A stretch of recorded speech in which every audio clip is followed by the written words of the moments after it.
बिस्मिल्लाहिर्रहमानिर्रहीम। तो concise chemistry series में आज हम स्पेक्ट्रोस्कोपी का जो पहला पोर्शन है that is rotational spectroscopy. So will start. Rotational spectroscopy में हम यूज़ क्या करते हैं? Radiation, that is microwaves. So radiation used is microwave, and when this microwave interacts with the matter it leads to the change in the rotational energy level is point number one. Now दूसरी point आप इसको ऐसे सोच सकते हैं कि अगर molecule ground state पे था, ये रोटेट नहीं हो रहा था, after absorption of radiation it will rotate, या अगर वो पहले रोटेट कर रहा था, now it will start rotating fast. So there is a change, the molecule undergoes transition from one rotation energy level to the next. ठीक, question यहाँ से आता है, which molecules are rotationally active? They are active in the rotational spectroscopy, are they are active in the microwave spectroscopy. इसको also नाम दिया जाता है माइक्रोवेव स्पेक्ट्रोस्कोपी। तो क्राइटेरिया ये है, molecule must possess permanent dipole moment. So criteria is that for a molecule to be active in the microwave spectroscopy it should possess permanent dipole moment. Dipole moment हम जानते हैं charge separation. अगर हमारे पास एक molecule हो HCl, we know Cl is electronegative, so there will be something like delta minus delta plus, and then the direction of dipole moment is from positive to negative. So dipole moment is basically the product of charge and the separation between them. तो जिनके पास permanent dipole moment है they will be active in the microwave spectroscopy. तो जो आपके homonuclear diatom molecules हैं since उनके पास dipole moment नहीं है, so they are not active in the microwave spectroscopy.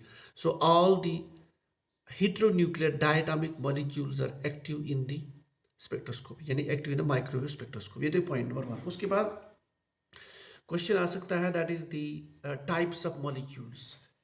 ठीक, बेस्ड अपॉन दिस इसमें टाइप्स ऑफ मॉलिक्यूल्स एक इंपॉर्टेंट क्वेश्चन. सो टाइप्स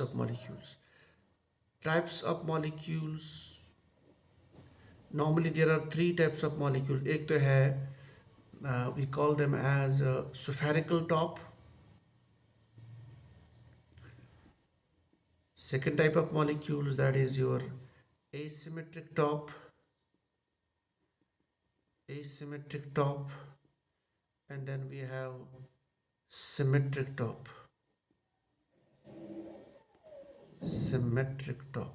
इनमें क्वेश्चन आ सकता है. अब ये किस बेस पे है? वी नो अगर हम मॉलिक्यूल हमारे पास है, हम उसमें एक्स एक्सिस, वाई एक्सिस और जेड एक्सिस हम उस पर बना लें. ठीक, तो जो मेन एक्सिस है उसको हम let's say that is I ए. तो moment of inertia along let's say this molecule HCl molecule जो आपके पास इधर है, लेट मी शो इट. अगर मैं इसे यहाँ से एक एक्सिस पास कर लूँ तो हम कहेंगे this is moment of inertia along this axis. What is that? reduced mass multiplied by r square. So what is the moment of inertia along axis? Likely एक एक्सिस हम यहाँ से पास कर सकते हैं, that will be called as IB, और एक axis that direction में, that will be called as IC. तो इस moment of inertia के बेस पे we can have different types of molecules: spherical top, asymmetric top, and symmetric top. Spherical top means where the moment of inertia along A is equivalent to B is equivalent to C. फिर इसमें question आ सकता है examples में. अब examples mind में रख सकते हैं. फॉर एग्जाम्पल हमारे पास इसमें we can take example of methane, striking example. इस तरह से कार्बन टेट्राक्लोराइड. एसिमेट्रिक टॉप, जैसे वर्ड भी बता रहा मैं, I A is not equal to I B is not equal to I C, that is asymmetric top molecule. इस पे आप एग्जाम्पल ले सकते हैं. For example will take like let's say we have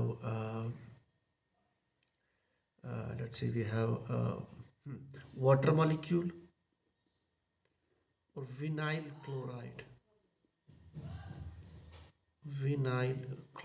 तो ये दो एग्जाम्पल जो नॉर्मली एग्जाम में आती है. लेकिन इसमें जो मेन क्वेश्चन है वो है एसिमेट्रिक टॉप. सिमेट्रिक टॉप में दो टाइप्स बन जाते हैं. एक बन जाता है आपका प्रोलेट एंड ओबलेट. प्रोलेट का मतलब wire you have this condition, that IA is less than IB is equal to IC, और ओब्लेट इसके उल्टा है, IA is greater than IB is equal to IC, यानी moment of inertia along the IA is less than B and C which are equal, और यहाँ पे इसका उल्टा है। इसमें एग्जाम्पल आप लिख सकते हो, जैसे IE एग्जाम्पल प्रोलीट, तो प्रोलीट में एग्जाम्पल लिख सकते हैं फॉर एग्जाम्पल CH3F। इस तरह से आप इसमें एग्जाम्पल लिख सकते हैं CH3CN acetonitrile, and then you can, ये दो एग्जाम्पल्स और भी आप बना सकते हैं। As per as oblate is concern, इसमें आप एग्जाम्पल लिख सकते हैं बेंजीन, जो मोस्ट कॉमन एग्जाम्पल्स हैं, अमोनिया, BCl3। तो यूजुअली इन्हीं एग्जाम्पल्स के आसपास क्वेश्चन आता है, but then you can think of more अगर आपके पास कॉन्सेप्ट है तो। After that we can move to the theory of spectroscopy. तो रोटेशनल स्पेक्ट्रोस्कोपी में मॉलिक्यूल के पास एक एनर्जी स्टेट में कितनी रोटेशनल एनर्जी है, that is given by this formula. So energy is given by BJ into J+1। आप किसी भी लेवल की एनर्जी निकाल सकते। P is rotational constant, that is h²/8π²I। इसको याद रखना, ये बहुत इंपॉर्टेंट है। और J is the rotational constant, it can have value from 0 1 2 3, यानी आप जैसे ही नीचे से ऊपर जाएंगे तो you can go on increasing the value of G, 0 1 2 3 and 4। This is ground state and then increase. तो जब मॉलिक्यूल एनर्जी एब्जॉर्ब करेगा, let's say molecules are present here, they will absorb the energy, and which energy level they will shift, that will be guided by the selection rule, that is +-1। मतलब molecule एक step ऊपर जा सकता है, एक step नीचे आ सकता है। तो सिलेक्शन रूल्स के अकॉर्डिंग जो ट्रांजिशन होंगे they will be highly intense. ठीक है, अब how much energy we need to transit a molecule. For example हमें मॉलिक्यूल 0 से 1 लेना है या 1 से 2 लेना है, उसके लिए आप फार्मूला याद रखेंगे, that is 2B into J+1। ये बहुत ही इंपॉर्टेंट फॉर्मूला है, इसको आप याद रख लीजिए। आपको क्या पर करना है, अगर 0 to 1 आपको एनर्जी देखनी है तो पुट हियर 0। सो अगर आप 0 पुट करेंगे इट बिकम्स 2B। लाइकली अगर 1 से 2 आपको देखना है तो put here 1, so that is 4B। तो आप देख लीजिए सक्सेसिव गैप जो है वो है 2B। तो रोटेशन स्पेक्ट्रा आपका ऐसे आता है, where you have the gap between the spectral lines, that is 2B। तो पता ये चला कि रोटेशनल स्पेक्ट्रा में जो लाइंस है they are equally spaced and the gap is equal to 2B। ये बहुत इंपॉर्टेंट क्वेश्चन है, ठीक है। अब उसके बाद चलते हैं इंटेंसिटी पे। इंटेंसिटी जो स्पेक्ट्रल लाइन की है ये किस पर डिपेंड करती है, intensity depends on the population of molecules in the ground state. जितने मॉलिक्यूल्स ग्राउंड स्टेट में ज़्यादा है उतना ट्रांजिशन होगा तो इंटेंस स्पेक्ट्रल लाइन इंटेंस बनेगी। So intensity depends on the population of molecule, relative population of molecule, that is molecule in the higher level to the those in the ground level. So it depends the relative population. लेकिन और एक factor होता है that is degeneracy factor, ये भी बहुत important role factor करता है। तो डिजेनरेसी किसके बराबर होती है, दैट इज बेसिकली 2J+1। तो डिजेनरेसी के हिसाब से ऊपर वाले एनर्जी लेवल्स की डिजेनरेसी ज़्यादा है, लेकिन इसके हिसाब से ग्राउंड, क्योंकि नॉर्मली रूम टेम्परेचर पार्टिकल्स होते हैं ग्राउंड स्टेट में, दोनों फैक्टर को मिला के जो ट्रांजिशंस यहाँ बीच से आते हैं दे आर हाईली इंटेंस। इसलिए एक ग्राफ आपने पढ़ा होगा, you can keep this mind, that is the relative population versus J value. तो आपको इस तरह का एक ग्राफ आप माइंड में रख सकते हो, क्योंकि ये भी कभी कभी क्वेश्चन में आता है, इसका भी क्वेश्चन आ सकता है। तो ये जो लेवल्स है 2 3 दे आर हाईली पॉपुलेटेड, ये बीच वाले लेवल्स है। क्यों, क्योंकि यहाँ दोनों फैक्टर मैटर करते हैं, डिजेनरेसी फैक्टर भी और आपका ये रिलेटिव एनर्जी फैक्टर भी। तो आप कह सकते हो intensity basically it is equal to 2J+1 and then it also depends on the energy factor kT। so that's the intensity।